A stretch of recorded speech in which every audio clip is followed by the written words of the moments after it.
20,000 25,000 لاکھ روپے جوڑے کی رقم لو، گاڑی کی رقم لو، جنازے کے پیسے لو، پیمپر کے پیسے لو، مرنے تک جوڑا جہیز کفن سب وصول کرو، قبر کی قیمت بھی وصول کرو، اور ایسے بینڈ باجے ناچنے کے لیے ہجڑوں اور چھکوں کو بلاؤ، اور پھر ایسی دھوم دھام سے نکاح کرو گویا کہ سارا سماج یہ کہتا ہے آج میرے بیٹے کی شادی میں، میری بیٹی کی شادی میں دنیا کے ہر مذہب کے انسان کو آنے کی اجازت ہے، مردوں کو، عورتوں کو، بچوں کو، چھکوں کو، سب کو آنے کی اجازت ہے۔ اگر اجازت نہیں ہے تو صرف اور صرف اللہ اور اس کے رسول کو آنے کی اجازت نہیں ہے۔ اگر کوئی مسلمان لڑکی کسی غیر کے ساتھ بھاگ جائے بڑا خون کھولتا ہے، جوان کہتا ہے کہ آنے دو اسے، بھائی کہتا ہے آنے دو اسے، میں مار دوں گا، غیر کے ساتھ بھاگ گئی ہے، وہ غیرت مند جوان جو بہن کے بھاگ جانے پر، مسلمان لڑکی کے غیر کے حوالے ہو جانے پر یہ جو جذبہ دکھا رہا ہے، وہ جذبہ اپنی شادی کے موقع پر، جوڑے جہیز کے موقع پر کیوں نہیں دکھاتا کہ میرے جوڑے جہیز کی رسم کی وجہ سے لڑکیاں، ادھر سے مسلمان لڑکا، ادھر غیر مسلم لڑکا، اس سے شادی ہونا ہے تو یہ 5 لاکھ کا ڈیمانڈ کر رہا ہے، یہ غیر مسلم لڑکا کہتا ہے میری طرف سے کوئی ڈیمانڈ نہیں، بس تم آ جاؤ ہم دونوں زندگی گزار لیں گے۔ ادھر افیئر چل رہا ہے، ادھر بزنس چل رہا ہے، بتاؤ لڑکیاں کدھر قدم اٹھائیں گی؟ لڑکیاں کدھر قدم اٹھائیں گی؟ ادھر مسلمان سے نکاح ہونا ہے 5 لاکھ دینا پڑے گا، ادھر غیر سے نکاح ہونا ہے تو فری میں ہوگا، اور ادھر محبت کے پیغام مل رہے ہیں، محبت کے میسیجز آ رہے ہیں، تو مسلمان لڑکیاں مسلمانوں کے ساتھ نکاح کرنے کے بجائے غیروں سے جانے کے مجبور ہیں۔ صرف ایک شادی کے موقع پر ہم اسلام زندہ نہیں کر سکتے، ان لوگوں کی شادیوں سے عبرت حاصل کرو جنہوں نے شادیوں میں لاکھوں روپے لٹایا، لاکھوں روپے لٹایا، 1.5 کروڑ روپیہ شادی میں لڑکی کو دینے کے باوجود سسرال کی طرف سے ایسی زبردستی اور ایسی مجبوری کہ لڑکی سوسائڈ کرنے پہ مجبور ہوتی ہے۔ صرف آندھرا کی رپورٹ 1999 کی،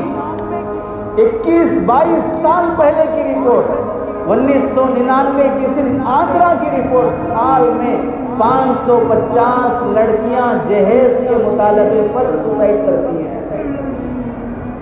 20 سال کے عرصے میں کہاں تک یہ کاٹا پہنچ گیا ہو؟ 20 سال کے عرصے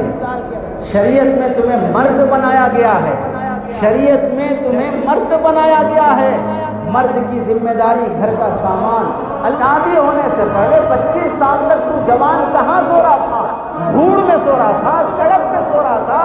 نالے میں سو رہا تھا، کہاں سو رہا تھا؟ شادی کے بعد سونے کے لیے تجھے پلنگ کا مطالبہ چاہیے، اپنے بستر پہ سونے کے لیے اپنی پلنگ کا انتظام نہیں کر سکتا، اپنے کھانے کے لیے برتن کا انتظام نہیں کر سکتا، اپنے پہننے کے لیے کپڑوں کا انتظام نہیں کر سکتا، جب یہ سب کچھ نہیں کر سکتا تو شادی کیسے کر سکتا ہے؟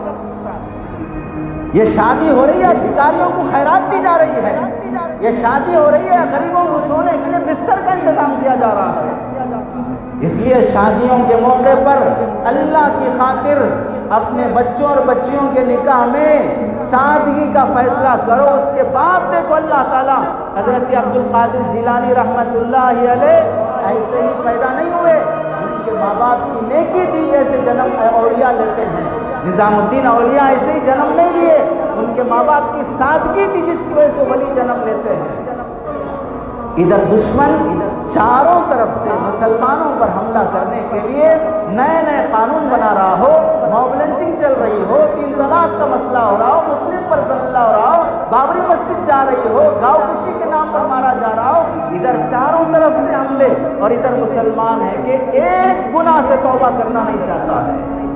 جہیز کے حرام رسم سے توبہ کرنا نہیں چاہتا ہے، اور شکایتیں ہیں ساری دنیا میں مسلمانوں کے خلاف کیوں اتنا ظلم ہو رہا ہے، فلسطین میں کیوں، میانمار میں کیوں، کشمیر میں کیوں، فلاں جگہ کیوں، سارے عالم میں کیوں خون بہ رہا ہے، اور یہ سب اپنی بدعمالیوں کا نتیجہ ہے۔ لیکن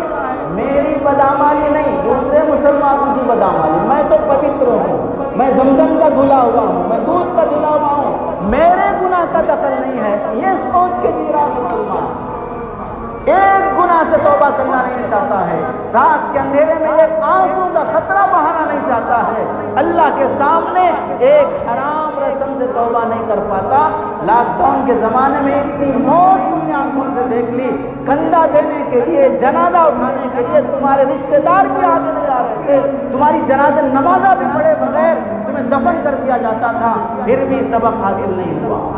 پھر بھی سبق حاصل نہیں ہوا۔ بیل کا دماغ لے کے جی رہا ہے مسلمان، گھوڑا جب تک تھا سر پہ بڑے ڈر کے جی رہا تھا، جیسے گھوڑا اللہ نے ہٹا لیا، گھوڑا لاک ڈاؤن ختم ہوا، پھر وہی رسومات کے اندر گھس رہا تھا۔ ایسی قوم پر سوائے عذاب کے کوئی اور نازل نہیں ہوتا۔ ان اللہ لا یغیر بقوم، اللہ تعالیٰ اس قوم کو ہرگز نہیں بدلیں گے جسے نوازنے کے بعد وہ خود بدلنا نہیں چاہتی ہے۔ ایک شادی کی ایک رسم چھوڑنے تیار نہیں ہے تو کیا تم جان دے دو گے؟ کیا تم وراثت کے مسائل کو حل کرو گے؟ کیا تم غیر مسلموں کو اسلام میں داخل کرو گے؟ کیا دجال آنے پر حضرت مہدی کا ساتھ دو گے؟ کیا تم دجال کے فتنے سے بچ سکتے ہو؟ ایک حرام چھوڑنا نہیں چاہتے ہو؟ شہادت اور جان اور قربانی دینے کی بات تو بہت دور کی ہے۔ اس لیے مسلمانوں،